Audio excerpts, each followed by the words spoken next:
Hello and welcome to this live edition of the Prospect Show here on ASTV Productions. I'm your host, Graham Forsyth, and I'm wearing a hat tonight because, to be honest, I could not get the hair in the right state to show you guys what it would look like live here tonight. So I'm rolling with the hat, rolling with the black golf shirt that I usually wear on most occasions. But yeah, welcome to this edition of the Prospect Show. Of course, it's a live version. So if you're tuning in on our Facebook at ASTV Productions or on our website at astvproductions.com, we thank you for joining us. Tonight, I'm going to be joined by a player from the Saskatchewan Male AAA Hockey League. It's number 15 of the Saskatoon Blazers, Roan Woodward. And Roan got drafted in the 2020 WHL Bantam Draft in the fourth round, 87th overall to the Everett Silvertips. We're going to dive into what the WHL draft process was like. We're going to dive into the last 2 seasons he's spent in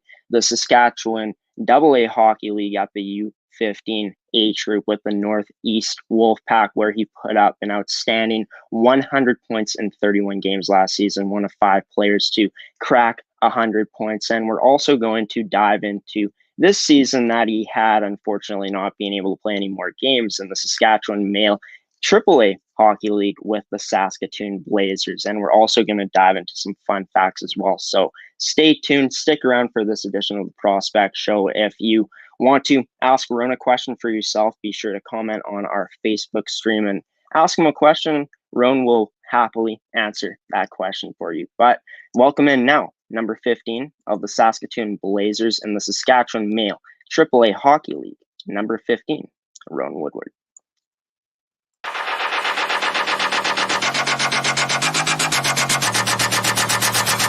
Hi, Graham. I appreciate you. Wow!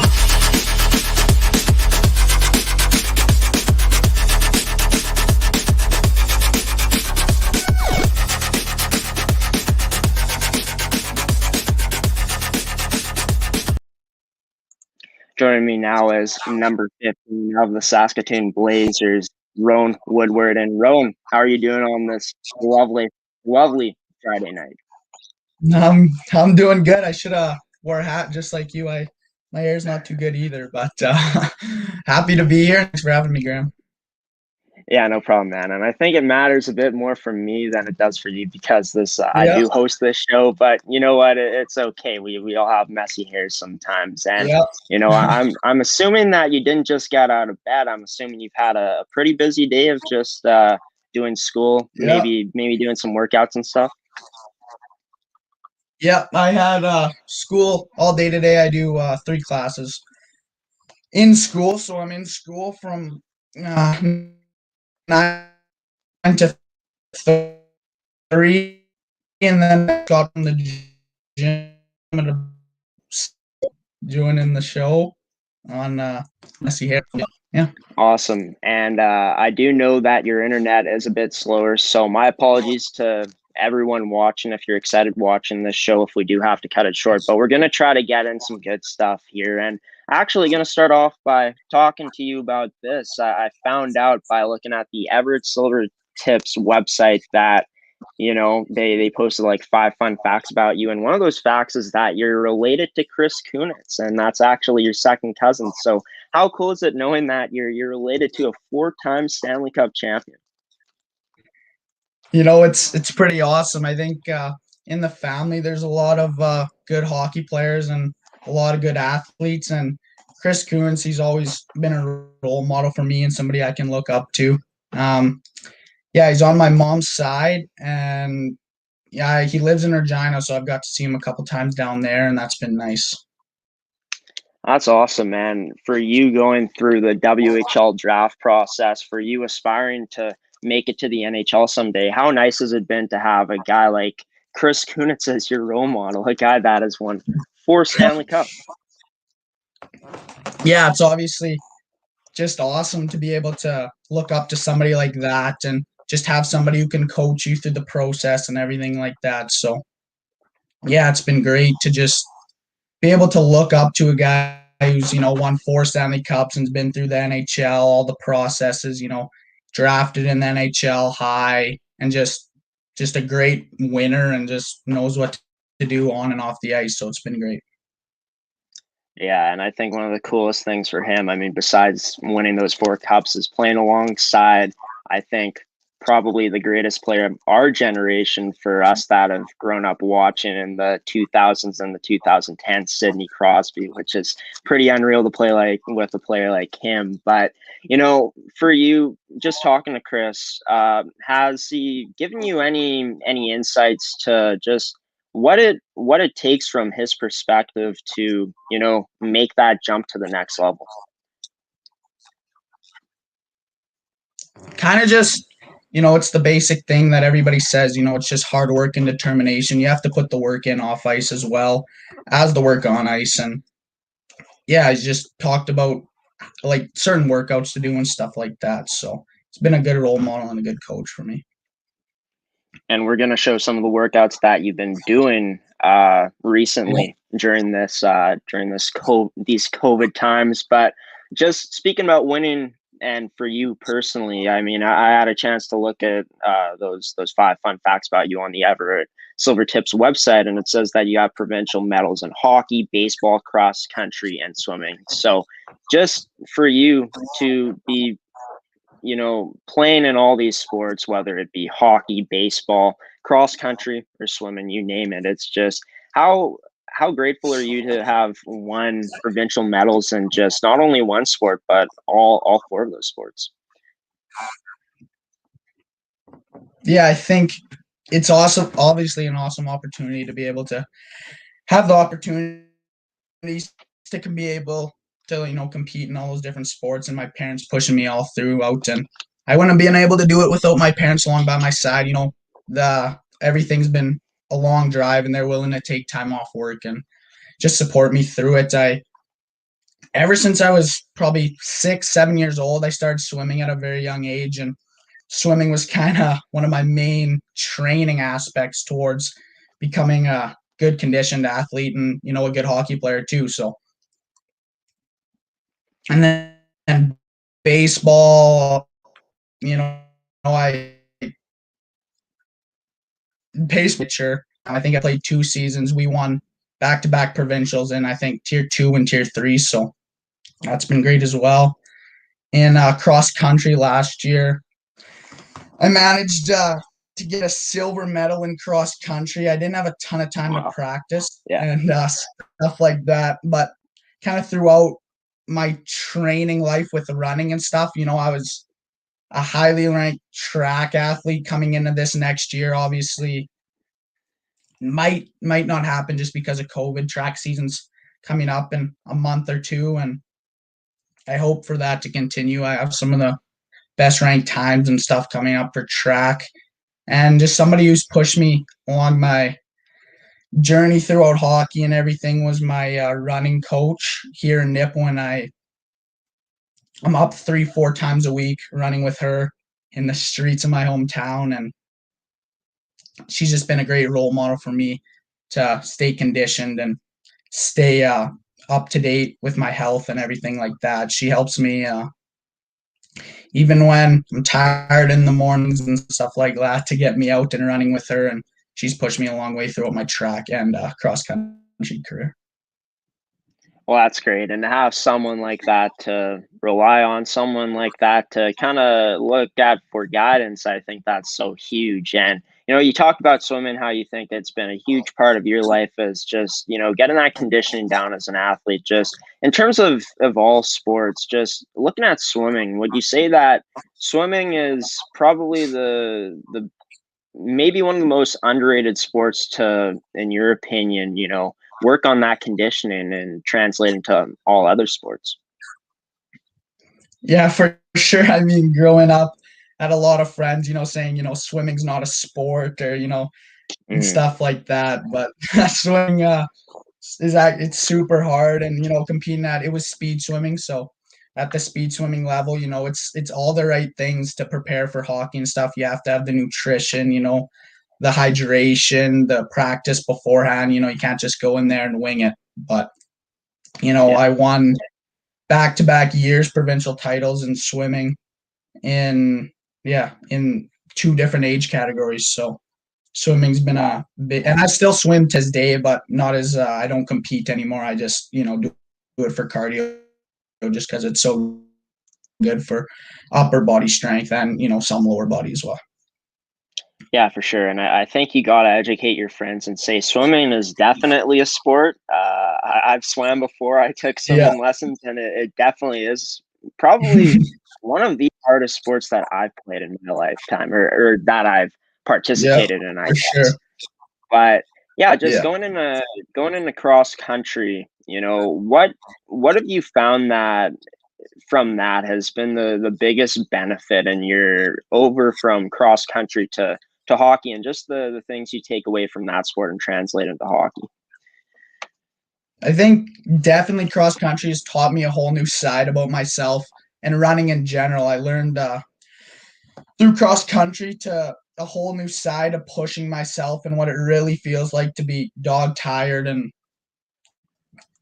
during running, it's probably one of the hardest things, a man can do, just running and just learning how to push myself and the preparation it takes to lead up to an event, just like hockey or running, it doesn't really matter. But cross country, I find it to be super mentally tough, super mentally hard to do, and just the mental side that it takes to keep pushing yourself. Don't give up. Try and pass the guy in front of you, and just cross country has really taught me some of those mental strengths and that mental awareness.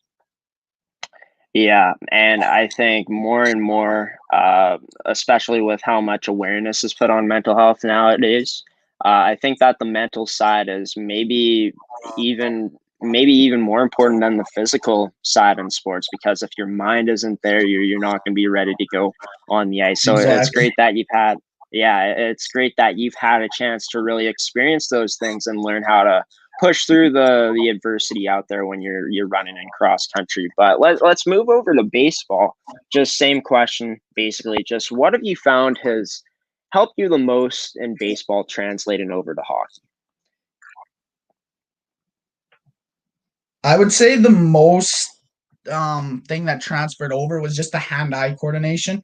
With batting, I was a really good batter. That was kind of my main role, was just hitting base hits and hitting home runs and stuff. But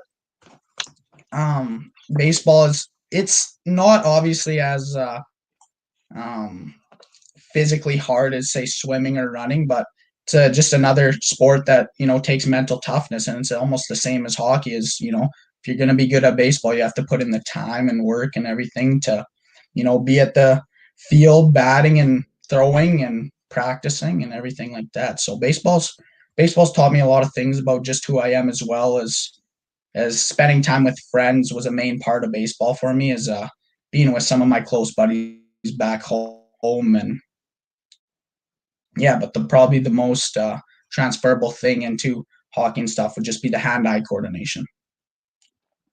Yeah, and I hear that a lot. I know Connor Geeky pointed out that he was the first guest we ever had on the show here on the Prospect Show. But yeah, for sure, hand-eye coordination is definitely one thing that always seems to get brought up when people compare the baseball to the hockey. But let's dive into your training. You sent me some of these clips today, and it seems like it's been a lot of strength training for you.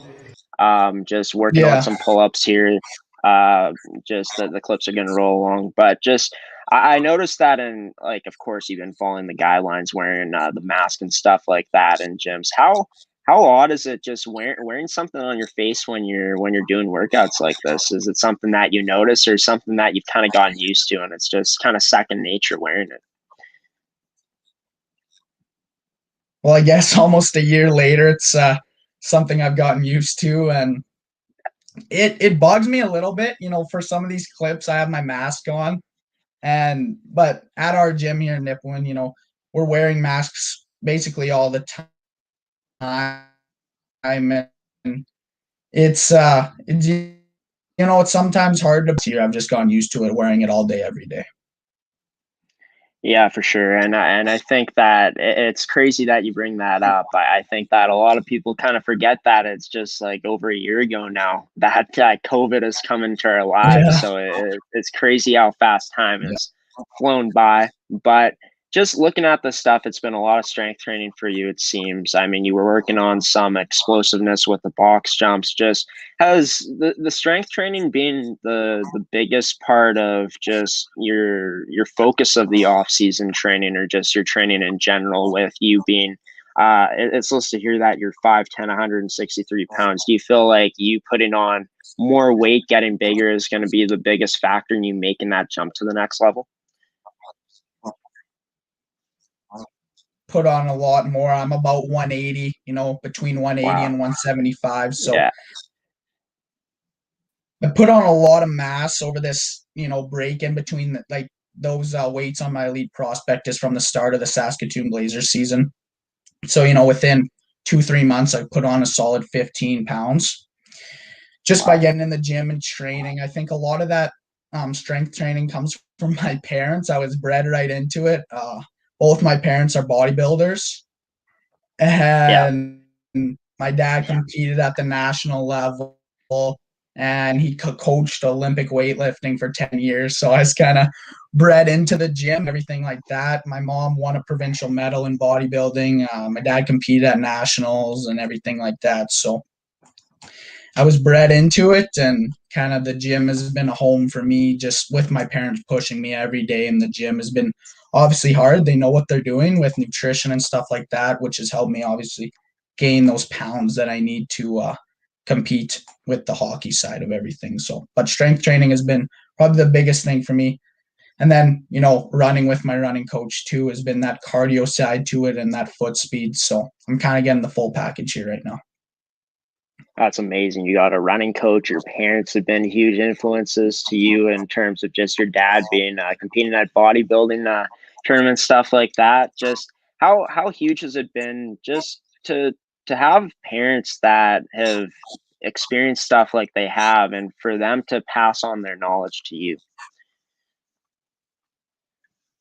Yeah, it's just been crazy. Just, some days it's harder than others. If you have my dad, who's obviously been through the whole bodybuilding, everything, he knows about all the powerlifting and all stuff like that. And he's been through it. He's won.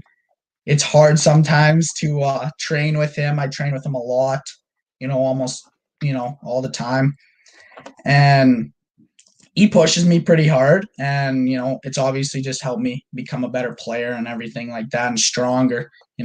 I hope someday I can get as strong as him, but I'm not sure if that day's coming soon. Hey, it's something to strive for sure. And if you don't get there, it's okay. You gotta work on being your best self. I think that is I Yeah, think that's yeah. a pretty big message that players gotta kind of look into and follow. But we're going to go to our first commercial break in tonight's show. You're going to hear from one of our sponsors. I'll be right back with Saskatoon Blazers rookie forward number 15, Roan Woodward, in just a moment here. But first, a word from one of our sponsors.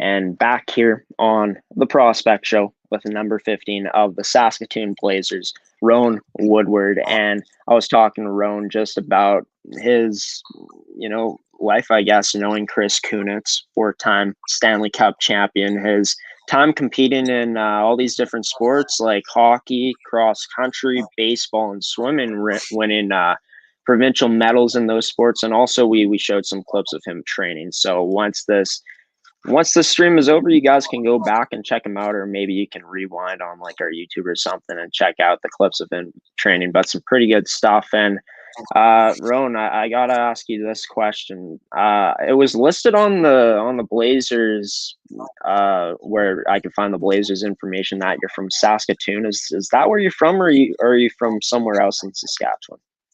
I'm from Nipawin, Saskatchewan. It's about 3 hours away from Saskatoon, but I'm not sure. They listed me there. But yeah, Okay, I'm probably about yeah, 3 hours away from Saskatoon in Nipawin. okay. So my baddie's from Nipawin, Saskatchewan. Just what was it like growing up, and or what has it been like growing up in Nipawin, Saskatchewan? Well, with the gym and everything like that, that's been just a huge part of my life. And then all the other sports they offered me too was great. I grew up on a farm, just doing stuff like quadding and learning those farm things, fixing stuff with my dad and hunting and everything like that's been a huge part of my life story and everything like that. I really enjoyed quadding and snowmobiling growing up, and just growing up in Nipawin is different than the city life. I noticed because I lived in Saskatoon there for a good part of that season before it got shut down, and coming back home has been nice, and just getting to see some of my old buddies and stuff like that has been definitely a good thing. Yeah, definitely awesome getting to see some good buddies, getting to, grow up in Nipawin and do some quadding, do some hunting. Any cool hunting stories you can tell us? Yeah, there's definitely a couple. I've shot 2 deer in my life. I went for moose and elk there last year and didn't end up getting anything, but just the experience. My dad actually owns an outfitting business as well, as he also works at SAS Power too. So kind of him owning that outfitting business has really taught me the countryside lifestyle and stuff like that, to just be a man and out in the bush. And I've helped him for 5 years. Ever since I was 10, old enough to drive a quad, I was back and forth to the house and back to the sites and stuff like that, hauling and working for him basically. Yeah, that's awesome. Just getting to build those relationships with your father on that side of things, like the hunting, the quadding, and just getting the life experience for yourself. Just how thankful are you to just be able to grow up in a place like Nipawin, Saskatchewan, and just experience the type of lifestyle you've experienced? Yeah, I think definitely the type of life I'm living now has been affected by just living in Nipawin and generally knowing those outdoors and living that type of life. And I think without my dad being my role model and what he is and has taught me all the life skills I need to know, I'd definitely not be able to be where I am today. Well, let's talk about some of the things that you've experienced. One of the things you experienced in 2020 was getting drafted in the fourth round, 87th overall to the Everett Silvertips in the WHL. Just, I mean, an unbelievable day for not only you, probably for your family, and just anyone that, is a close relationship with you. Just what was it like getting your name called, knowing that you were going to get drafted to the Everett Silvertips in the WHL? Yeah, when that day finally came, there was lots of anxiety and lots of stress that morning of. I remember the morning of the draft, I went for a bike ride. I came back, cleared my head, had a big breakfast, and then remember when I came inside, my dad had the area scout for Everett, Yair Holchuk, on the line. And I talked to him quickly, and I talked to him throughout the year a little bit, and kind of told me the day of. He's like asking questions, would you feel comfortable coming to Everett? And if we picked you, would you come? And all the stuff like that. And I had nothing but good things to say back to him. And they responded with picking me 87th overall.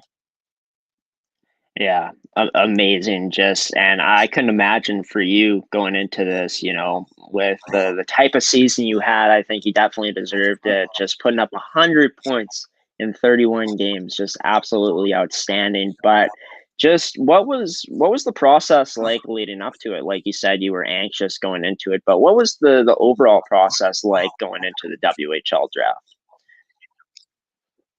Well, I kind of knew from about halfway through the season that, I was going to get drafted and stuff like that. I got a questionnaire for, I think, every single team in the league. And, leading up to the draft, putting up 100 points and putting up good points every game, I thought, my agency and everything, we figured that I was going to go a little bit higher. But um, I'm still super happy to be able to be drafted to Everett. My agency has a really close connection with Everett and those U.S. division teams. They have sent a lot of their players there and know what it's all about. So, kind of leading up to the draft, probably a month before, I knew that probably that was going to be my destined place, just because my agency had such a close connection with Everett and those U.S. division teams. And just how huge was it for you just having the type of representation you had going into this draft? Because like you said, they had really close ties to Everett, and it was definitely huge for you, it seems. Yeah, my agency has been there. They I signed with my agency in first year Bantam, and finally got represented. And my agency has really been a big part of, like, discussing with the teams and kind of making decisions for me. And I have a super super close relationship with my main agent Dan Bonner, ex NHL player, and Brandon Wheat King. And it's just been great to be able to hear some of his stories and stuff like that. I also talk with Brian Curran, also a ex NHL player, and just the stories they've shared with me about what it takes to get to the NHL. And obviously they're just all in it for me, and their main goal is to get me to the pro level. Yeah, right on. And it's amazing that just for you going through this process, having an agency that seems like they were all in, it's huge for especially a kid that's so young. You're just getting started in your hockey career. It seems just leading up to potentially getting drafted to the NHL hopefully someday. But for you, you're going to eventually be moving away from home. You had a chance to move away from home this season to play in the U18 league in Saskatchewan at that AAA level. Just is it something that excites you, being just having that opportunity to move away from home and go experience just the WHL hockey lifestyle when you eventually get there? Yeah, totally. I love my hometown, but I love my family and everything like that. But wherever it takes me, I'm excited to go there. And last year, living in Saskatoon was just nothing but positives to say about that. The Blazers program and everything has taught me so much, and even learning from some of those older guys is just incredible. Learning from some of those guys who are at the WHL bubble right now. I think on Blazers, I think we had 9 or 10 guys that were eligible to go to the WHL bubble. So Blazers know what they're doing for development and sending guys away, and Blazers' main goal is just to move guys to the next level. That's all it is. Yeah, that's amazing. And I had a chance to look. It's just, yeah, lots of WHL talent on this team this season with you guys. And it's a shame that you guys didn't get to potentially go on a championship run, but it's just the way she goes with this COVID-19 virus, unfortunately. But you know, for you, just you've spoken about what a huge influence your father and your mother have been. So just on the day of the draft where you got drafted, I mean when you got drafted, just how what types of emotions were you feeling, not only when you got drafted but when your parents found out the news as well? Well, we had the live broadcast going on the computer Yeah. there, and we were all kind of huddled around. Um, as the second and third round went by, I started getting a little bit worried. I figured I was gonna go up there, but I knew that I talked to Gary that morning and nothing but good things from Everett. So I was kind of waiting for that Everett pick, and then it went up, and it was kind of just an exciting feeling. My sister was home. My sister right now is playing volleyball at Minot State University on a volleyball scholarship. So it was nice to have her home and her be able to celebrate the moment with me. And then my mom and my dad and just all of us were super excited on the time I was picked, I guess. And what was that first conversation like with the Everett Silvertips organization? Yeah, I think probably would have been like 15 15, 20 minutes right after I got picked, I got a call from the GM, Gary Davidson. And then following that was just players on Everett reaching out and, giving me texts over Instagram and stuff like that. So that was obviously super welcoming and just a warm feeling Everett gave to me right after that draft. And I also talked to the director of player development, Alvin Backus, as well, and he just reached out. And I think the day of the draft, they sent out a little gift package, and I got a bunch of nice little things in the mail from Everett and some merchandise and stuff like that. That's awesome. Always nice to get some merch from the team that you're hoping to sign to and play with. Have you had a chance to sign with Everett yet? I haven't signed yet. We've been talking about it and stuff like that, and I think part of the main thing would be that I'm all the way from Saskatchewan and they're in the U.S. I don't think other than Gary Raholchuk watching me, and he did get out to quite a few games, and he was really big on me and a big supporter, and I think that's basically why Everett took me. The other scouts and stuff like that, I don't think got a ton of time to watch me just because they were all down in the U.S. and stuff like that. Yeah. But I do plan to sign in Everett at fall camp there. Yeah, that'll be amazing. Going to be a historic day for just you personally. Getting to sign a contract like this will be big time for sure. And just you said that they haven't really had a chance to come out and see you play, really, with them being all the way in the U.S. But for you, what do you feel is going to be the biggest thing that you're going to bring to this Everett Silvertips squad when or if you eventually sign with the team? Yeah, I think, I model my game after a guy like Nikita Kucherov on Tampa Bay, and, just a goal scorer, a gritty player, and I can bring goals to the table. I'm a pass before shot kind of player. I'm good at setting up plays, and I love to be on that wing on the power play. So I hope to bring that to the table for them, and just be a goal scoring and a point player. Also a two-way centerman, and I'm really a good draw man and can bring that to the table if need to. I also can play wing and stuff like that, so pretty versatile.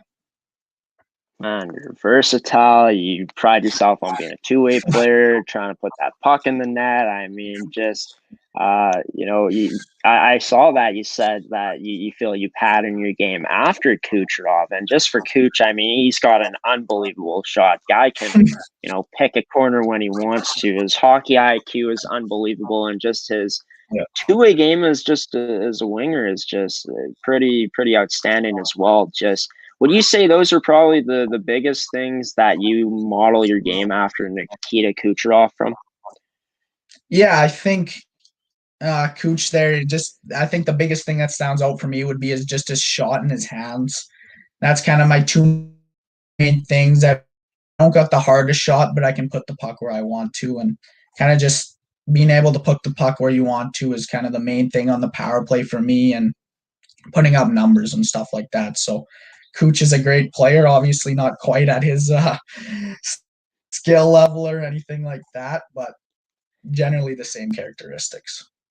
Yeah, that's great. And man, can't forget about his hands. The no move that he's yeah, the no move. Pretty much popularized. Yeah, it should be called the Cooch move, to be honest. But yeah. Sucks. We haven't been able to see him play this season. Hoping he recovers and is back in full force next season. But for you, just where do you feel like your game needs to make the biggest improvements to you eventually making it to the dub? Definitely just the leg strength and the foot speed. As the videos I sent you, I've been doing a lot of leg strength training, a lot of squats, a lot of lunges, leg press, all those types of things. A lot of footwork, ladders, and box jumping and stuff like that too. So if I can improve my leg strength and just my foot speed in general, then I think that'll be a good step in the right direction for me for next year. I think just getting stronger in general, I'm a stronger guy, with my parents and everything being able to lead me through the way. So if I can keep building on that, I think that'll be a huge advantage for me coming into the league next year. Well, that's going to be huge. It's going to be awesome to get to see you play eventually in the WHL. I'm going to be following your career like I'm sure a lot of people will, because if last season was any indication of where Roan Woodward's game can be, I think it's going to be pretty darn good. But we're going to go to our second commercial break here in the show. We're actually going to play two commercials. It's going to be a longer break, but I'll be right back with number 15 of the Saskatoon Blazers, Roan Woodward, in this edition of the Prospect Show. I'm your host, Graham Forsyth. We'll be right back here in just a moment here on ASTV Productions.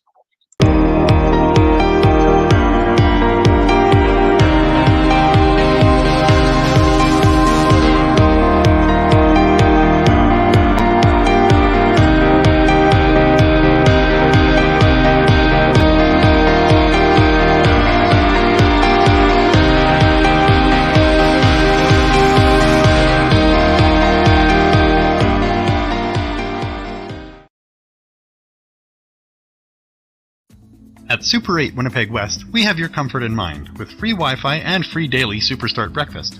We also have guest laundry facilities, a state-of-the-art fitness center, and a jetted hot tub. Sleep well in a spacious guest room equipped with plush new bedding, a 50-inch flat-screen HD TV, microwave, mini refrigerator, and Keurig coffee maker. Or book a suite with a kitchen, ideal for extended stays. Super 8 Winnipeg West, located just inside the perimeter on Portage Avenue. Back here on the Prospect Show, and I'm here with Roan Woodward, number 15 of the Saskatoon Blazers. And it's funny, Roan, it's because every time we come back from commercial break, you time it really well with the water, drinking it. I love it. It's awesome. Seems like you're really in sync with just the time of it starting. But yeah, if you guys are just tuning in, I said at the start of the broadcast that in the intro, if you want to ask Roan a question just about his hockey life or anything in particular, just drop it down in our Facebook stream. I'm going to be able to pop it up like you can see here. I'm going to be able to show you or show him your comment, and he'll be able to answer it. And I'll also ask him as well, of course, and give him the courtesy of doing that. But back here with number 15 of the Saskatoon Blazers, Roan Woodward. And now we're going to dive into the last two seasons he had playing in the Saskatchewan AA Hockey League at the U15 level for the North East Wolfpack. And in your first season, you come in as a rookie. Just, you put up 6 goals, 12 assists, 18 points, and 31 games played, 6 penalty minutes. And, for you coming into that season as a rookie, just what was it like going through the whole tryout process and trying to make that Wolfpack team?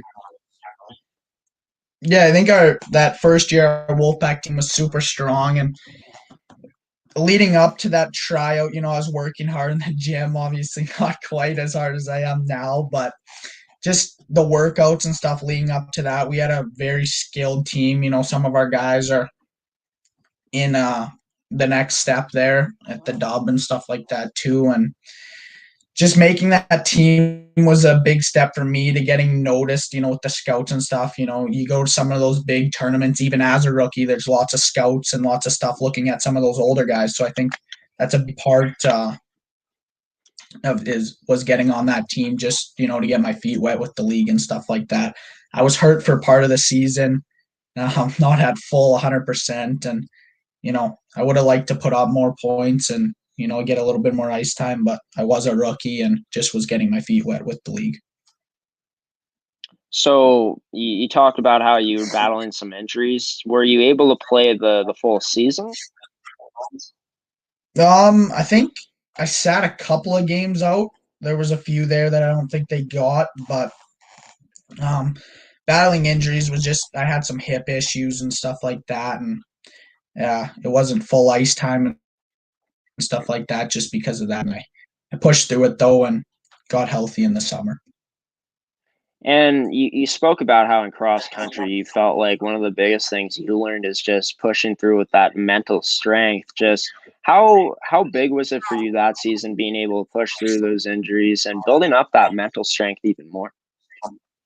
Yeah, I think building up that mental strength was important for, my second year on that team, and, the cross country and everything like that. It paid off, and, just building that for the future me was good. And just for you getting your feet wet in the league that season, was that your first season of experiencing body contact?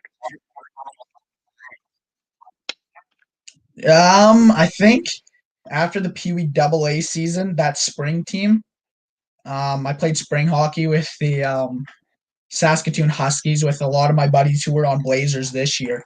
It was kind of like there was a lot of them from that, so I knew a lot of those Saskatoon guys, which helped influence my decision to go to Saskatoon. And I remember our first tournament with the Saskatoon Huskies teams, the body contact was new to everyone. And I remember, I think it was like my second shift, I got absolutely rocked by a huge guy in one of the Alberta tournaments. And that was kind of my first introduction to body contact. Wasn't the nicest, but after that, I kind of, in that first year Bantam season, I learned. Yeah, and definitely, it's not fun getting rocked, but definitely nice to learn sooner than later, for sure. I'd say so. But, the team that season, you guys put up 25 wins, 4 losses, 1 tie. You're second in the North. 155 goals for, which was second most in the whole league, and you guys had 61 against, which was least in both of the divisions as well. Just a well-rounded, balanced, strong team. Just what would you say was probably the biggest factor in you guys being such a balanced team that season? Yeah, we were taught as a defensive team first, in practice and everything. That was our main goal, which I guess it showed there with only, I think, 62 goals against. And it was important just to play defensive. I think we had the best penalty kill in the league as well, too. We ran into some penalty issues, but we were very good on the penalty kill and stuff like that, too. But, yeah. Yeah, and it definitely works for a guy like Barry Trotz in the NHL who teaches the Islanders and any team he coaches defense first, and then the offense will come. But for you being a rookie on that team, how in terms of just the type of talent you guys had, were you guys a experienced team, you would say, or was it maybe kind of a split between how many vets and rookies you guys had? I think we had 3 vets, so not super experienced, but those 3 vets definitely led the way for the rookies and everything, and they were pretty good leaders and got us through some of those situations. And I'd say we weren't the most experienced team, but we were a really good core group since we were all kind of, from Nipawin and Tisdale, like a pretty close center. So we were all friends before that through like school and stuff like that too. So we were a well bonded team, which kind of brought us ahead a lot more than everyone else. Yeah, and bonds in hockey can take you a long way because if you build that brothership, that brotherhood aspect of things off the ice, it's going to carry you a long way on the ice. And I'd say you probably agree with that in that season. Yeah, for sure. So for you, in terms of the role you were playing on that team, what would you say the role was for you in that rookie season you had with the Wolfpack? On that rookie season, I was playing on the shutdown line there, and we were going up against some of those top skilled guys on the other team, different role than I was used to in Pee Wee AA. Before that Bantam AA season, I was the leading scorer of the whole league in Pee Wee AA. So I was used to putting up points and stuff like that, and then coming into a new year, new team, new coaches. It was just learning your role, and kind of that's the role they gave me, and I adapted to it pretty well. And you think getting that experience so early on in your hockey life was essential for you in your development, getting to experience playing in that shutdown role? Yeah, I think learning that shutdown role and that defensive first role, the offense will come after you learn to play well defensively. I think it's pretty important to be a plus player. You don't want to be out there with dashes and minuses and stuff like that. So if you learn to play in the defensive end of the ice and, shutting guys down, forechecking hard, playing the body off the forecheck, you're going to learn soon enough the offensive side to the game. And you said how the team got into some penalty trouble in the season. Did you have a chance to get to play in roles like the PK? Yep. I was, I think, on the second penalty kill strand. I did a lot of penalty killing and a lot of learning about that defensive zone draws I was trusted with and stuff like that. So as a rookie, I kind of adapted that role and kind of just learned from it as in my hockey career went on. I still, this year, with only 4 games played, we didn't get a lot of time to practice stuff like that. So can't really say anything about that for this year, but. Yeah. And, I think that, for a guy like you, it seems like you love the game, love playing in every single aspect of it. Just would you say that you're a fan of playing on the PK? Yeah, I think both special team sides is super important to learn. In all situations, you're going to be put on power play and penalty kill, and if you know both of them and you know the system behind it, that just gives you more options, for your coach to get you on the ice. So it's just important to learn the penalty kill side of it as it is the power play. I do prefer the power play more, but if you learn the penalty kill side, that's just more ice time for you as well. Yeah, and for sure, it's always nice to get, you dip your feet in, PK, power play, and of course, playing 5-on-5 is huge too. Of course, that's how a majority of the game is played 5-on-5. But you guys finished second in the North Division that season. You guys ended up only playing 3 games in the playoffs. You guys lost in that first round matchup, right? Yeah, the first round matchup was devastating for us. There was, I think, the last seed team or the second last seed team, Mormon, and we ended up losing twice in overtime. Well, I guess we won we won the first game, lost the second game in overtime, then lost the final game in overtime. It was devastating for us as a team just because how bonded we were, and we were a top tier team in that league that year, which necessarily probably shouldn't have lost to that team, but they played really well too, and we just fell in overtime. We weren't the best overtime team that year either. Hey, it's just the way it goes sometimes. You guys could have a phenomenal regular season, and then it just kind of falls apart sometimes in the playoffs. I mean, just look what happened to Tampa Bay back in 2018-19. Yeah, Just exactly. it seems like it's whoever wants it more sometimes, and it just sometimes comes down to that. But just learn from that playoff experience, coming in as a favorite, expecting to make a deep playoff run, and then not having that happen. Just would you say that was probably maybe the biggest life lesson you've learned in hockey so far is you can't take anything for granted?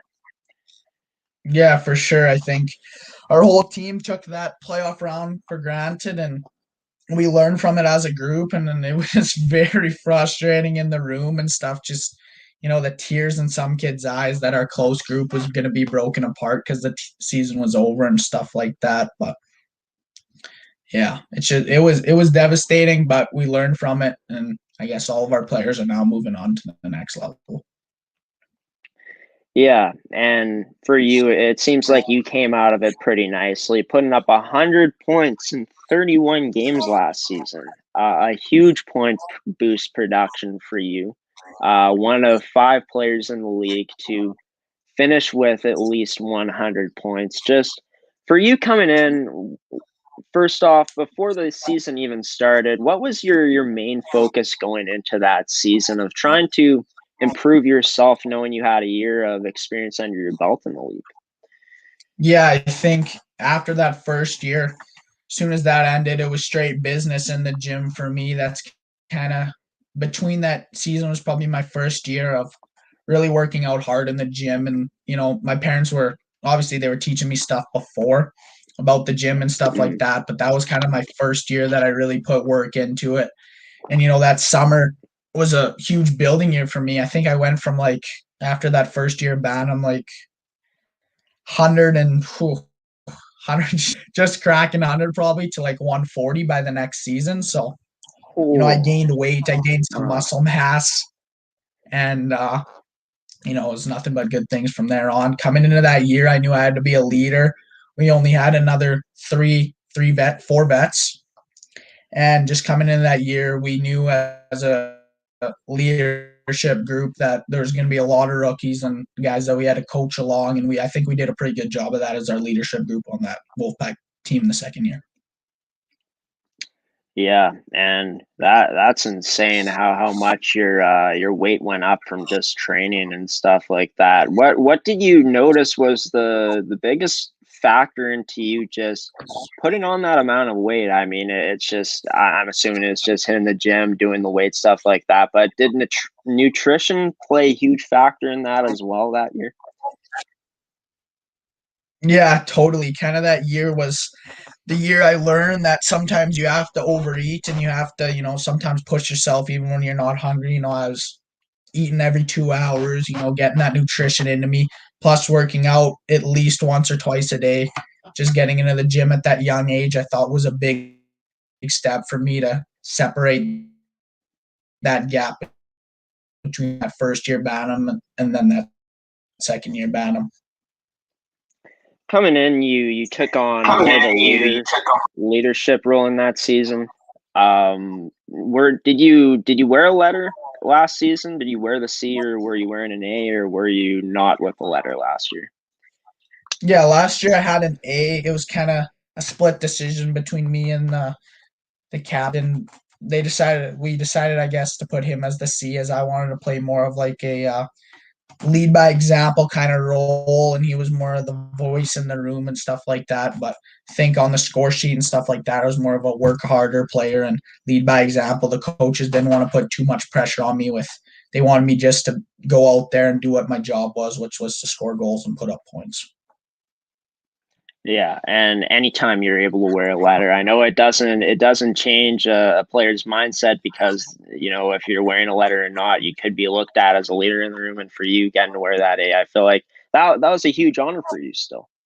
Yeah, it was. I think just by leading those younger guys, and now a lot of those younger guys are now I already know that are signed with AAA teams. So those younger guys that we coached through it and helped, just as those older guys in my first year helped me get to the AAA level as well. Us as a leadership group are now pushing those younger guys, and they're all signing as of right now on AAA teams. So I feel like we did a very good job. Yeah, and it's amazing to see just how cool it is. You get to play with these guys, and now here they are signing in the AAA league, stuff like that, which is pretty unreal. Let's get to you. You had a phenomenal season. Here it says, from what I've seen, I took all my stats off of eliteprospects.com or .ca. I think it's .com, but Elite Prospects, and it says 31 games played, 42 goals, 58 assists, 100 points. Just you put in so much work in the off season to get stronger. You said you put on a bunch of weight, but what would you say was the biggest factor in you just getting that boost in point production once the season got going, in terms of just the play style you put out there? Yeah, I think between those seasons I think that first year Bantam, I wasn't the most consistent player within take a shift on, shift off kind of guy. I wasn't super consistent, but once I learned that work ethic in the gym and running, I started running in that off season as well. Learning that ability to push yourself kind of helped me to go all out every shift. And then I learned also about the nutrition and hydration. And once you're paying super close attention to that just factors into your game performance and, having more energy in the games. Yeah, doing those little things right, being prepared out there, just doing the stuff off the ice to get to that full I guess that highest level of performance that you could put out there. But just looking at you, you put up 42 goals, a big boost in production as you put up 6 the year before. Just, I mean, getting stronger had to do with, I guess, your shot power, I'm guessing. But just how did you work on your shot in that off season to get ready for the year? Well, I took a lot of time just working on puck placement and, just shooting in my driveway and stuff like that. I also put a ton of work into rollerblading. That's kind of a lot of my off ice development, as well as working out, is my rollerblading. I love to rollerblade with some of my buddies from Yeah. Nipawin. Some of those junior guys, do a lot of rollerblading with them, with my hometown junior team. So that's been nice. I kind of, just a lot of shooting in my driveway. And I went to a couple shooting camps and stuff in Saskatoon. So learned a lot about, puck placement and just how to properly, score goals. Yeah, right on. And you talked about rollerblading. It's something I know, like, I'm not on the level of any of these prospects I have on this show, but I remember, like, I played AA hockey was the highest level I played. And I really wanted to improve in my last season, just my skating, just working on it off the ice, because it's hard to find ice, right? And I ended up investing in these things called Mars blades. Have you heard of those rollerblades? Yeah, I think a couple of my buddies that I rollerblade with them all use them. I just have the Bauer RSX Yeah. rollerblades, and they're just as good. They were trying to tell me, Mars blades the way to go. I tried on the Mars blades, I wore them, and they're great too. But I just went with, I guess, the stock Bauer ones, and they're just as good and stuff like that. So, but a lot of my buddies wear the Mars blades as well. Yeah, and it's unreal, honestly. From my experience skating on them, it felt like once you get the hang of it, you felt like you were on ice. But if the traditional rollerblades work the same for you, and you put up a stellar season last year, just keep doing what you're doing with the rollerblading aspect of things. But for you also had a huge boost in assists, 58 assists last season. Just for you, what would you say was the biggest factor in your numbers in that area going up? Well, one of my line mates, Zach Badsley, who ended up playing Mintos this year, was right by my side the whole year. Me and him were kind of a dynamic duo that worked off each other. And he ended up playing Mintos this year and got drafted to Lethbridge. And he was just a great buddy of mine. We were power play workers together. I bet a lot of those assists came off of backdoor passes on the power play throughout the year. So he was a great partner to play with, I guess. And for you getting to play on the power play last season, I'm assuming you got to play on power play and PK last year? Yeah. Yeah. And, just for you being such a dynamic, great talent offensively, just how did you feel like your game really came along in the situations you were playing on in power play last year? Yeah, I think just working, we did actually a ton of practice on just power play passes between me and him, and kind of we went to I think every Wednesday, like throughout that whole year, there was a goalie camp that our Wolfpack goalies went to, and me and him were the shooters at those goalie camps. And there were some really good goalie coaches out there, so we got a lot of reps in with shooting and learning to pass to each other, and kind of plus the goalie camp training, stuff like that. And then also our practices as a team, we kind of just got used to each other. And, we've also been playing with each other since Adam. So every year since Adam, we finally got the touch going. We were on that same shutdown line on first year bantam together. And, he was second in the league in scoring in Pee Wee as well. So we learn how to work together. And then that other addition on our line was a really hard-working player. Didn't get drafted, but he was up there, and he was a good working player that helped complement our skill as well. And, just getting to play with, like you said, some of these guys from like Adam all the way until like your last year of Bantam, I guess, and your second year of Bantam. Just how cool is it to know that you kind of like started off with them backing at them, and then you still with these type of players in your second year of bantam. Yeah, it's pretty cool. Kind of the joke around the league was, oh, if the Wolfpack's been together for so many years, they better be good and stuff like that. So Yeah. we're all kind of used to playing with each other, and I guess that the second year Wolfpack team was like pretty close to our Adam Wolfpack team as well. So there's a lot of the same guys just slowly getting better, and over the years, we keep bonding. And I think if our playoff season didn't get shut down, we would have been okay. But we ended up losing that last game too. So, but we were a really good team this year, or last year it is. Yeah, and you can't split up the Wolfpack until something happens, I guess. But that's awesome. That's amazing. And for you, not only the points you put up, but I'm assuming with you pointing to you doing the little things right, like nutrition, putting in the work off ice, just in terms of the little things you did on the ice, in terms of just the things in the defensive zone that you did while being a two-way player, improving that, just how would you say your two-way game improved last season? Well, I think a lot of the success came from just shifting my mentality on what I'm out there to do, and just I think the year before was kind of more of like, shut this guy down. If they don't score this shift, then I did my job and stuff like that. But then shifting roles into the second year bantam as being a goal scorer, and I just shift my mindset as with my buddy there, and we were a goal scoring line, which we that's what we focused on. We played well into the defensive zone. I think we didn't have that many minuses all year. We were like in the 40s for plus 40, and it was good. So we focused on that defensive zone.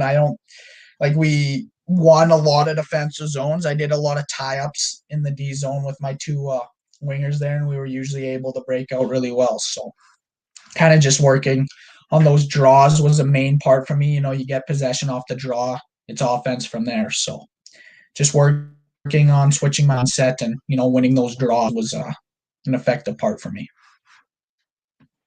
And I saw something on the Everett Silvertips website. Keep going back to that those 5 facts that they put out about you. Is it true that you put up 11 points in your last regular season game? Yeah, we played in the South League. The South League was a little bit weaker than the North. Yeah. And it was a Kate's Moose Straw, one of the weaker teams in the league. Yeah, me and my buddy there we that last game of the season, and we knew it was probably the last game we're gonna get to play together, because by that time I was signed with Blazers and he was signed with Mintos. So we knew we were separating paths, and that last game we just worked, and we got pretty lucky bounces too. But it's always nice. I think I put up 2 10-point games and an 11-point game, so it was nice. Wow, that's unbelievable. Yeah. That's unreal. To be able to do that, but just multiple times. Well, it's just amazing. Put on 10-point games and 11-point games. Crazy stuff, Roan. Crazy stuff. It was nice going to the South League there. A couple road swings, come home with a couple of points. So that was nice. Build the confidence too. Yeah. Yep. Yeah. Right on. And for you last season, you had a chance to get called up to the Tisdale Trojans, right? Yeah. I played, I think, 5 or 6 games there. Tisdale's only about probably half an hour away from my hometown, Nipawin, so it was nice. I practiced, it probably got in 30, 40 practices all year, so I was, practicing a lot with them and getting games in as well. Kind of at the end of the year, I thought I fit in really well with that group, but kind of at the end of the year, I remember I was at one of my sister's volleyball tournaments. It was in between sets, and I got a call from the coach there, and he kind of just said that, this year, coming into the next year, they're going to be looking for some older players, and an older group, and they weren't going to be able to offer me a spot. So that was kind of a little bit devastating. That moment when you learn that I was an AP who played 6 games, and I thought I did pretty well. Didn't get a spot quite on the team, so it was kind of a little bit heartbreaking. But within probably 24 to 48 hours, I had an offer from every AAA team in the league. So I kind of got to pick where I was going, and my dad talked to a lot of the general managers, or I guess the coaches and stuff too, and my agency talked a little bit with my dad, and kind of they gave a recommended decision, and at the end of the day it was kind of my dad and my agency's decision. And my dad went and toured a couple facilities and looked around, and kind of at the end of the day, Blazers was the best program with the best team coming into the year, so we're pretty stacked, and they had nothing but good things to offer. So I ended up deciding to sign with the Blazers, and it was probably the best thing that could have happened to me with the development I got there. Yeah, for sure. And like you said, it seems like the Blazers know what they're doing when it comes to development. And it's great that you had a chance to get to play some games there this year, even though it was a short stint. And hopefully, if somehow you don't make the jump to WHL next year, you get to play in that league and continue your development before making that jump eventually. But just in terms of getting that experience so early on last year, getting called up to play at that U18 level was Mark, you played like 5 games there, but for the amount of time you had to play there, just what were the experiences you took away into, what you needed to develop in and get better at if you wanted to, succeed at that U18 level when you reached it?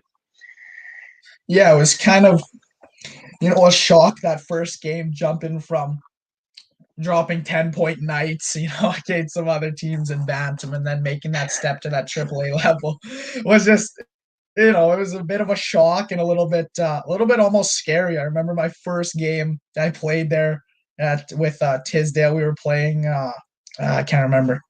I think one of the Beardies teams, kind of out by Saskatoon there. And then one of their team members like 6'8", 6'9". First shift, I go out against him, and he's rubbing me out, and I was like, holy. But just that jump to the AAA level is obviously quite a challenge, but I adapted. I say within 3 games in, in those games, I had such good chances to score too as an AP. I just couldn't put the puck in the net. And, I went, I think, 4 games this year and 5 games last year, and still haven't scored my first midget AAA goal with about 100 chances. So that was a little bit sad for me, but it was funny because the Blazers team would always always got something to say when you put up 42 goals or whatever, and Bantam, and then make a jump. I think I had like 2 breakaways one game, just hit 2 posts and just can't score. So, but it was gonna come soon enough. Yeah, for sure. And you know what? Once you finally find that back of the net, I think that the goals are going to come a bit easier from there on out moving forward. But Roan, we're going to dive into talking about your 4 games you played with the Blazers this year. Coming up in this edition of the Prospect Show, I've been joined by number 15, rookie forward of the Saskatoon Blazers in the Saskatchewan Male AAA Hockey League, Roan Woodward. Stick with me and him, Graham Forsyth, your host on this edition of the Prospect Show on ASTV Productions. But first, of course, a word from one of our sponsors. Just gotta find it. There we go.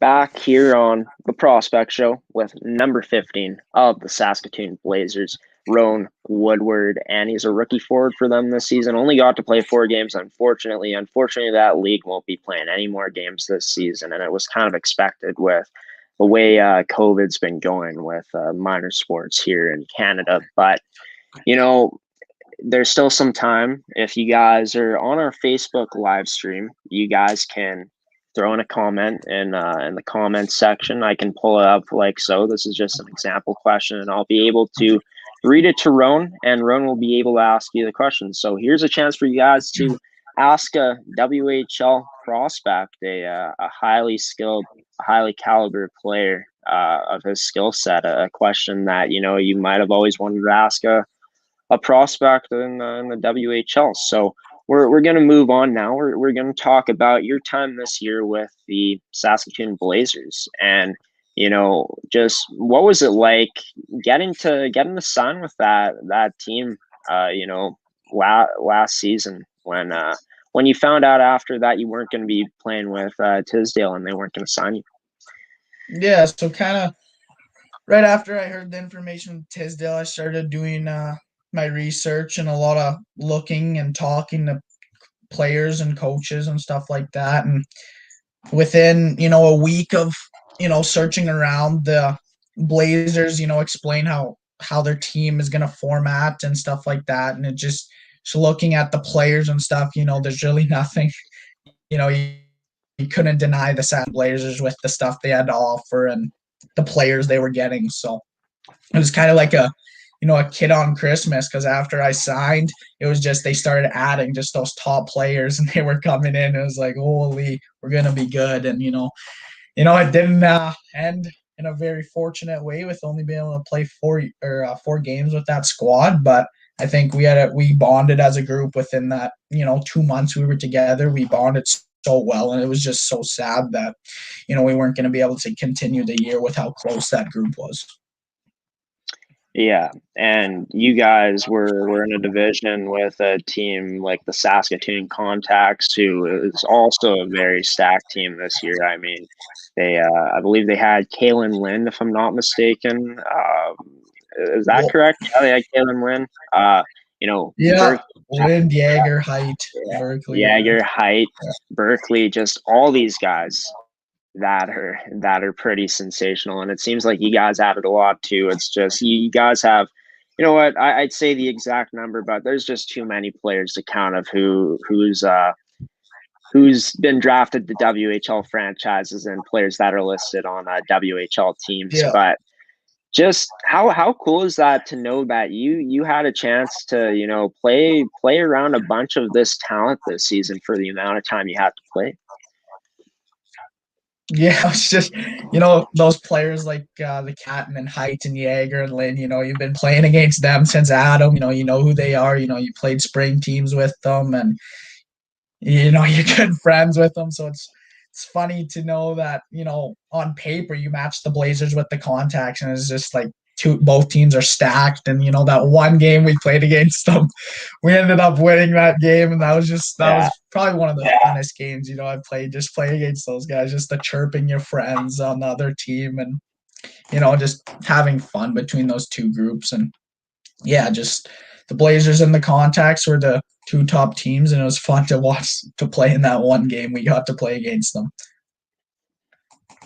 Yeah, and from like top to bottom, just both of you guys have so much WHL talent, players that have been drafted to the Dub.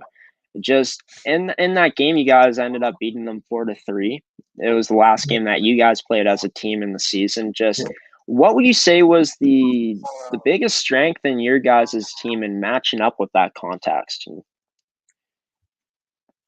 Well, I think we almost had to play more of a defensive first game, just like that Bantam first year I played on.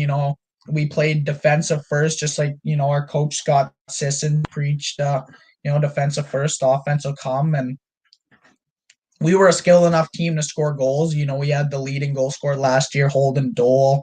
We were a good goal scoring team. We just had to match up and play defensive first against that, young, highly skilled Contacts team. So we played that defensive first role, and ended up squeaking it out with only a couple minutes left. We scored, and then it just was business from there. So it was good. Huge. And for you guys, knowing that you got that talent, going up against a contacts team like that who is so highly talented, just I'm assuming that it really gave you guys the sense of, we can beat the contacts, we can beat any team in this league if we play this type of game.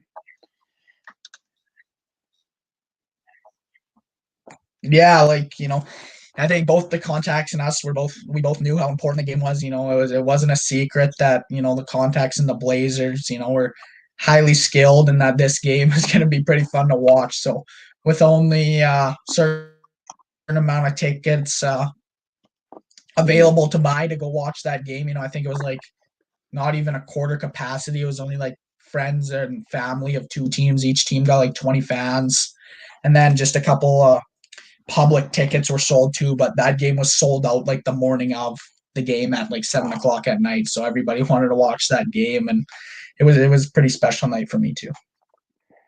Yeah, that's amazing. And just you say special, and just I'm assuming it was so special because you're playing in such a big game so early on in your U18 career against a team like the Contacts, and I'm assuming your parents came out and some of your friends too. So I'm assuming that all coming together made it a very special night for you.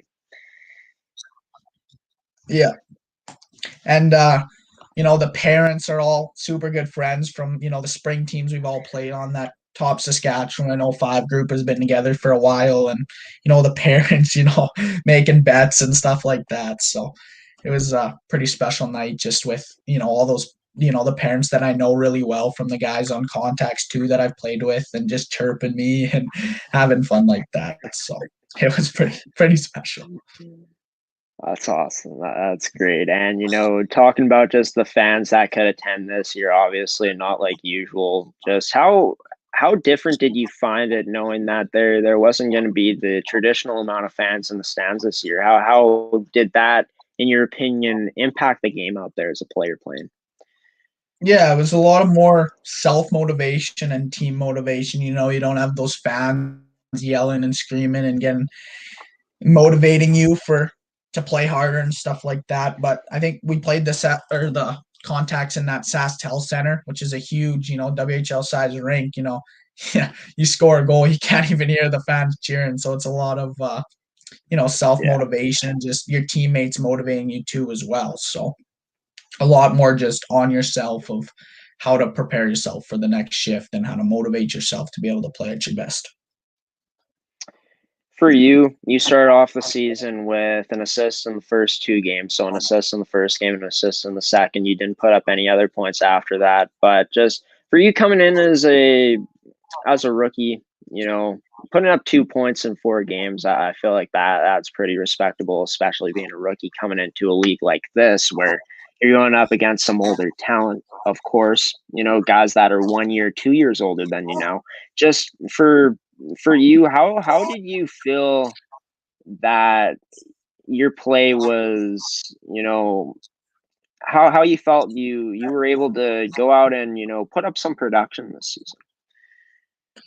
Yeah, I think that first game I got a power play assist. I got on that power play unit, and putting up an assist early was kind of motivator, saying, you know what, I can compete at this league, and I can compete with these players. And the 2 games after that was I think we played PA and we played the Contacts, which was our last game. And I remember I got a pass in the slot in that Contacts game. One of my good buddies who's in the WHL bubble now, but right out in the slot all alone, and I couldn't quite bury that, and it still haunts me to this day against the Contacts there, but pretty wide open chance. And then I had good chances throughout all those 4 games, just couldn't bury, just kind of getting used to that caliber and everything like that. I wish I had a little bit more time to adjust in the season. I wish the season obviously would have went longer, but it's pretty sad. This would have hopefully, it would have been a production season for me, and a kind of a chance to prove myself to the people watching out there. So Yeah, for sure. And I feel like, even though you're thankful you got drafted into the dub to Everett, getting drafted as low as you were, I feel like for you, if I'm not mistaken, correct me if I'm wrong, you came in with sort of a chip on your shoulder this season to prove yourself, to prove that you can be at that level of some of the top prospects in this league. Yeah, for sure. That's you got it exactly right. I was coming in, I trained super hard, it was my hardest training season in between, getting drafted and then knowing I was going to play Blazers. I just got to work right away. I bet week after the draft, I was working out twice a day and getting right at it. So it was pretty hard for me, just not knowing that I was going to be able to prove myself this year. But, everybody's in the same boat. So, everybody had the same opportunities, and now we go into this next season, who's going to be good when we're all 16, who's going to be the best. Yeah, and I feel for you, you got such a competitive nature, and I feel like you're giddy to get started. You're excited for the opportunity to come back, and for you guys to start the little amount of games that you guys had success in, and finish off strong, and hopefully push for that championship next season. Yeah, totally. And this year we had that championship team, and everybody knew it. Our staff knew it. It was hard to play when we knew that we were that good. Yeah. And it even motivated us to be better, because we knew how good everybody in this room was, and everybody's respected, everybody's a high prospect, and everybody's going to move on to the next level, because we had nine guys move on to the dub, and the other guys are all going to be playing junior next year. No matter what, they all got somewhere to play junior next year. So everybody who had the opportunity to move on is going to be moving on. So that team, it's even the staff said multiple times that they've been building for this team, and it was just a crush for all of us to know that the season's going to be canceled when the staff has put in so much time and effort to get this group that we had together. And it's been 3 years of building to get to this point for the Blazers, and it was just so crushing knowing that we weren't going to be able to continue and run for that championship. Yeah, and it sucks because this was a year where it was one of the most stacked leagues that I've ever laid my eyes on, just looking at the amounts of prospects, stuff like that. Like, you got the contacts, the Blazers, like you guys, the Pack Canadians. I'm drawing a blank on some other teams. But just so many skilled teams. And it's just unfortunate that it had to be this season that COVID had to, take down, even though they took away the playoffs last year in leagues. But, for you this year coming in, putting up the amount of points, having the success you did in that season with the Wolfpack, just how did you feel your game was suited to translate from that U15 age group to that U18 age group in your first year? Yeah, I thought, with the points I put up in Bantam AA, I was going to have too much hard adjusting. And, that's what the staff on the Blazers told me too, is just go out there and be confident. Pretend you're just playing against Bantam guys. It's not guys who are 2 years older than you, just transfer your skills out there. And, those 4 games, I thought I did that too. And, I just couldn't quite put the puck in the back of the net sometimes. But, I thought my skills transferred pretty well. I didn't feel obviously out of place or anything. I was strong enough, I just kind of needed a little bit more time to adjust and, to get those goals rolling and points and stuff like that. And in the final conversations you had with the coaching staffs and your team's final meetings, just what did they tell you individually in terms of just the stuff they liked from you and the stuff that they feel you need to continue to keep working on? Yeah, I think we had a parent-player meeting there. Kind of the last day, they sent the out-of-town kids home when they knew we were leaving and stuff like that. They liked my play style. They wished me all the best luck, and you got to get training as soon as you get back home, because you're trying to make that Everett roster next year, and we'd be super happy to have you back next year as a key player. But, it's not all about us basically, and it's about you getting to that next level and make sure you're training hard. And, I skated with my hometown SJ team for a while, and that's been another big part of my development, the model protected by them. So I've done a lot of skating and stuff with them. So as long as the Blazers basically just told me, as soon as you get home, get training, don't waste any time, and get to that next level on Everett next year. And I guess I gotta ask you, just what's that experience been like, just skating with your SJ team? Yeah, it's been crazy. Just in those, we had only basically a group of 8 there, just kind of the near kids, the hometown, Nipawin guys. There's 2 of them, and then me is 3, and then we had the goalie from Saskatoon come in, and then another 3 guys. So that was our group of 8, and we were doing lots of skill stuff and stuff like that. Just learning. The biggest takeaway from me is just how those 20-year-olds interact and stuff. And I thought Nipawin group there did a really good job of just making me feel at home. And I was leaving my stuff at the rink and got a lot of the gear and stuff like that. So just making me feel welcome and, making me, feel like I'm a part of the team, even though I'm just out there to skate right now. How do you feel like you've been able to mature with all these experiences of moving away from home this year to play with the Blazers, to, skating with SJ players, to, getting the experience you got with Tisdale last year, just getting to be surrounded by all this older talent at the age you are? Just how do you think you have matured at this point in your hockey career with all these experiences that you've had?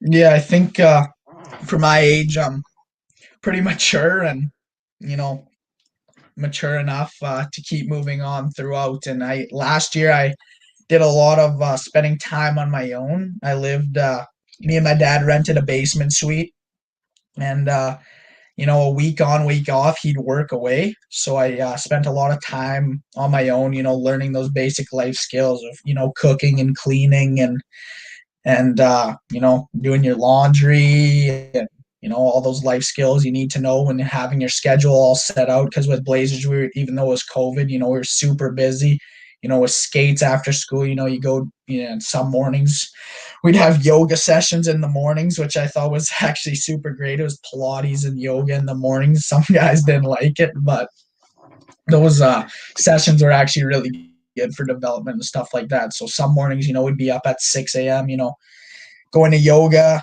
going to school the whole day, then going to practice at 3, and then after that, a team stretch and a team workout. So it was actually pretty action-packed days, and I learned those life skills of organizing my own schedule and understanding time. And and another big thing was learning the concept of money. As just how much eating out, or how much it costs to eat out, and certain things you need to buy, like supplements from Popeyes and stuff like that. It's actually pretty expensive, when you're actually paying for it. Yeah, it's crazy. And, eating out is a lot of fun, going to Don's, Subway, or like Popeyes chicken, getting the chicken sandwiches, stuff like that. But yeah, it does runs up the bill for sure, and runs up the puts a dent in your bank account sometimes. Yeah, for sure. And then once you get a bit older, you got to manage, just how you spend your money at bars, stuff like that. But you're young, you still got a long way until then. And you know what, Roan, I've had a fantastic time talking to you tonight. I hope that all of our viewers that have tuned in tonight have enjoyed listening to you talk as well, and me have a conversation with you. And hopefully by the time next season starts, you can hopefully be in an Everett Silvertips jersey and sign that contract with them. But Roan, I'm gonna let you go now. It's been great talking to you, man. Have a great night, and stay safe out there too, eh? Yeah, I appreciate it. Thank you, Graham. It was awesome talking to you as well. And if you are on the show again, I wouldn't hesitate to come back on the show with you next year. Of course, man. It would be a pleasure to have you on again, and I expect you to do some great things throughout your hockey career. Well, I'll be watching. I'll be watching and following your career from here on out. Yeah, I appreciate it, and next year, if I get down to Everett and get that uniform on, I'd like to talk to you again. Yeah, for sure, man. It would be an honor. It's number 15 of the Saskatoon Blazers, Roan Woodward, joining me on tonight's edition of the show. I'm going to let him go now, but we're going to go to one more commercial break. You're going to hear from one of our sponsors in Pure and Ada. I've been your host of this edition of the Prospect Show, Graham Forsyth. Going to be back here in just a moment here on ASTV Productions.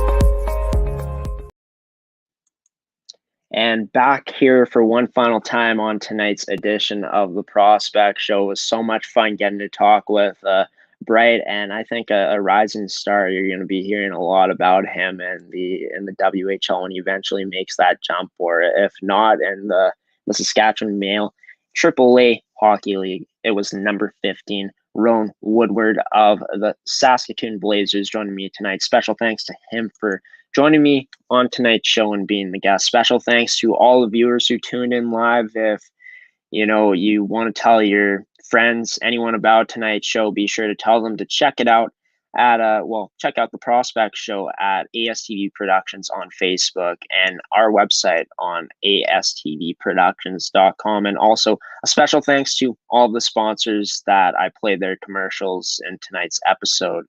Your support means the most to us as well. Everyone all together here on ASTV Productions. But it's Friday night. It's getting a bit late here. It's about, let's see, 9:39. Actually, not that late, but I'm gonna let you guys go. It's been an hour and 32 minutes, almost an hour and 33 minutes that I've been live tonight. But stay tuned for next week's edition of the Prospect Show here on ASTV Productions. The guest will be announced in next week on our social medias. You can check it out, our guest announcements on our Twitter at Amateur Sports TV, on our Facebook at ASTV Productions, and on our Instagram at ASTV Productions as well. Be sure to hit the share button if you enjoyed tonight's show and share it with all your followers, because we do want to get the traffic numbers up on the show in terms of views and stuff like that. It always helps, and I'd really appreciate it, along with everyone else here on the network. But yeah, in terms of just me being back on the network, I'll be back on the network on Monday for another edition of the Coffee with Graham newscast at 10 a.m. Central Time here on ASTV. But until then, I've been your host of the Prospect Show, Graham Forsyth, signing off now. Have a wonderful weekend, folks. Stay safe out there.